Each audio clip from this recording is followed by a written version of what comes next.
Welcome to BaseballGuys.com, and I'm Ray Flowers.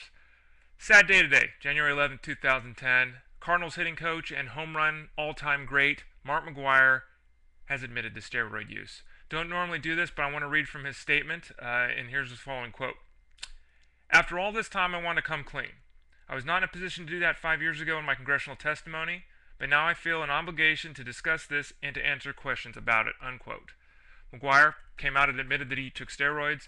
He took steroids while he was going through the massive home run growth in the late 90s into the 2000s. He also admitted that while he did well on steroids, there were also seasons he had where he struggled when he was taking steroids. So he wasn't quite sure what the correlation was between the steroid use and his performance on the field. I tend to agree.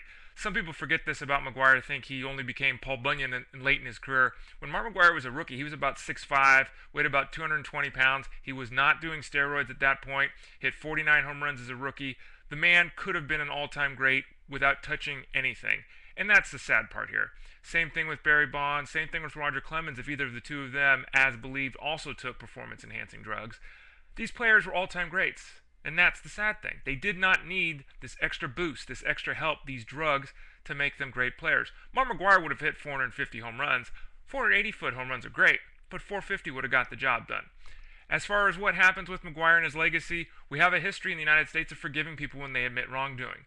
Whether it's President Clinton, etc., etc., there's a long history of people admitting mistakes and having the public forgive them. Will people do that with McGwire now? Will he be separated from the likes of Clemens and Bonds, who most people assume did illegal things but never admitted their guilt? Time will tell on that front. But the bottom line is Mark McGwire, one of the greatest home run hitters in the history of baseball, admitted steroid use. We'll have to wait and see how that plays out long term. We'll have to see if it's so much of a distraction this year with the Cardinals that it won't allow him to do the job that he was signed to do there. I'm saddened by the news. I'm not surprised by the news. As I said, I think McGwire could have been an all-time great without it, so it's just unfortunate.